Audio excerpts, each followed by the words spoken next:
Hi friends, welcome to Radhi's page. ரொம்ப சுலபமா Black Forest cake oven இல்லாம வீட்ல எப்படி பண்றதுன்னு பார்க்க போறோம். கேக் ப்ரிப்பேர் பண்றதுக்கு 1 கப் மைதா எடுத்துர்க்கேன். 200 grams இருக்கு. அதுல 6 tablespoon cocoa powder ஆட் பண்றேன்.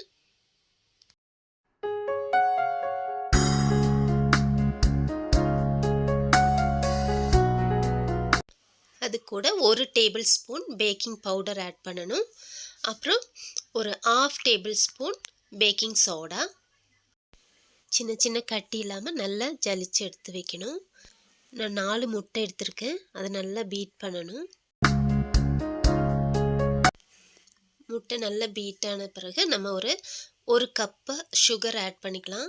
பவுடர்ட் sugar நல்லா பொடிச்சு வச்சிட்டு அதை ஆட் பண்ணி அது கூட 1 tablespoon வினிகர் ஆட் பண்ணா அந்த எக் ஸ்மெல் இல்லாம இருக்கும். அப்புறம் 1 tablespoon vanilla essence ஆட் பண்ணனும்.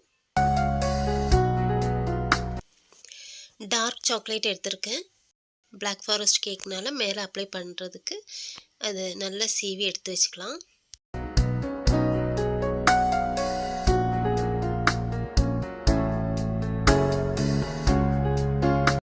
எக் நல்லா பீட் பண்ணி எடுத்து வச்சிருக்கோம். அதுல நம்ம நல்லா ஜலிச்சு வச்சிருக்கிற கோகோ பவுடர், மைதா, அந்த பேக்கிங் பவுடர் அண்ட் பேக்கிங் சோடாவை இதில் ஆட் பண்ணுறோம். மெதுவாக நல்லா மிக்ஸ் பண்ணி விடுங்க.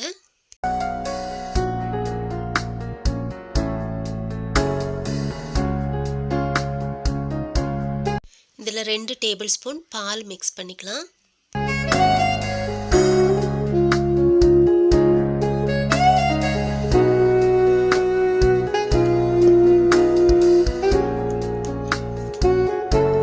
ஒரு 1/2 tablespoon காஃபி பவுடர் ஆட் பண்ணுறேன். அதில் கொஞ்சம் தண்ணி மிக்ஸ் பண்ணி வடிகட்டி இந்த கேக்கு நம்ம மிக்ஸ் பண்ணிகிட்ருக்கோம் இல்லையா, அதில் ஆட் பண்ணிக்கலாம்.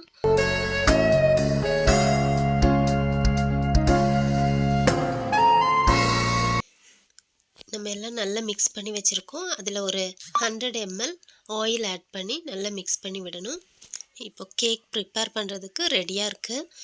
இதை கேக் ப்ரிப்பேர் பண்ணுற அந்த மவுல்டு எடுத்துகிட்டு பட்டர் பேப்பர் போட்டு அதில் நல்லா பட்டர் தேய்ச்சி ரெடி பண்ணி வச்சுருக்கேன். அதில் நம்ம மிக்ஸ் பண்ணி வச்சுருக்கிற அந்த கேக்கோட கண்டென்ட்டை அதில் போட்டுக்கலாம். இப்போ கேக் ப்ரிப்பேர் பண்ணுறதுக்கு ரெடியாக இருக்குது. நம்ம ஓவன் இல்லாதனால ஒரு பாத்திரத்தில் அதில் தான் பண்ண போகிறோம். இது ஒரு 10 நிமிஷம் முன்னாடியே நல்லா சூடு பண்ணி ரெடி பண்ணி வைக்கணும். அதில் நம்ம இதை கேக்கோட கண்டென்ட்ஸை மோல்டு அப்படியே வச்சு ஒரு 40 மினிட்ஸ் லோ ஃப்ளேமில் வைக்கணும். 40 மினிட்ஸ் முடிஞ்சு வெந்திருக்கான்னு பார்க்குறேன். இப்போது நல்லா வெந்திருக்கு பாருங்கள். ஒட்டாமல் வரணும். நம்ம இப்படி குத்தி பார்க்கும்போது ஒட்டாமல் வரணும். இப்போ ரெடியாக இருக்குது கேக்கு. வெளியில் எடுத்துடலாம்.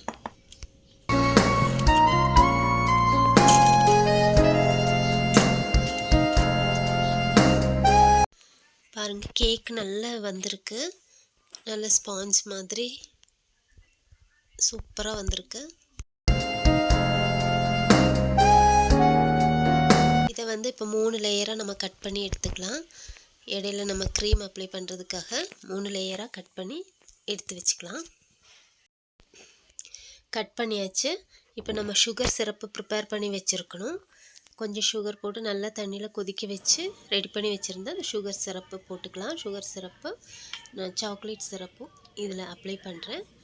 இதுக்கு மேலே ப்ரிப்பேர் பண்ணி வச்சுருக்கிற விப்பிங் க்ரீமை இதில் அப்ளை பண்ணிக்கலாம்.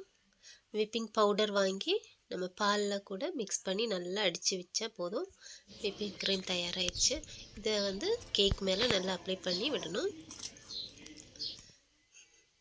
அதுக்கு மேலே பொடியாக அரிஞ்சு வச்சுருக்கிற செர்ரியை அதில் ஆட் பண்ணிக்கலாம்.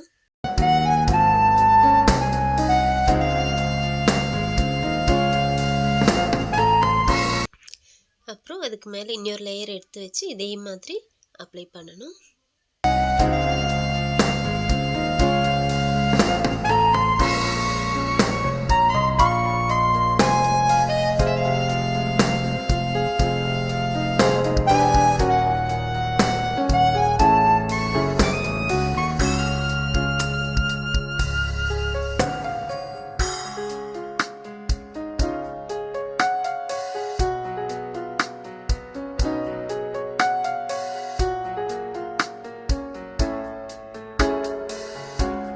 விப்பிங் க்ரீம் அப்ளை பண்ணியிருக்கேன்.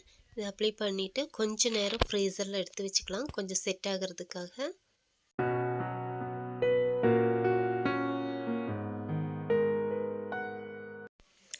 அப்புறம் ஃப்ரீசர்லேருந்து எடுத்து நம்ம கொஞ்சம் கூட க்ரீம் அப்ளை பண்ணிவிட்டு அப்புறம் டெக்கரேட் பண்ணிக்கலாம்.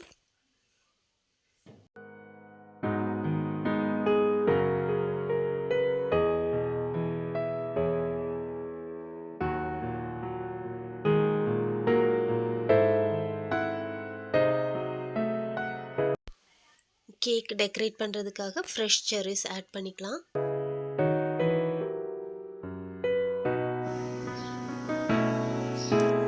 அதுக்கப்புறம் நம்ம துருவி வச்சுருக்கிற அந்த டார்க் சாக்லேட் இருக்குது, அதை வந்து லைட்டாக தூவி விட்டால் போதும் கேக் மேலே.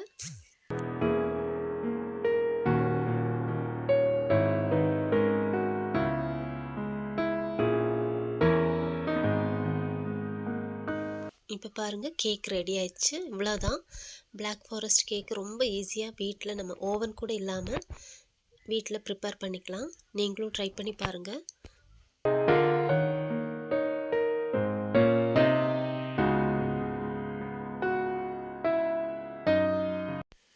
இதை நீங்களும் கண்டிப்பாக ட்ரை பண்ணி பாருங்கள். ரொம்ப சாஃப்டான ரொம்ப டேஸ்டியான பிளாக் ஃபாரஸ்ட் கேக்கு ரெடியாக இருக்குது.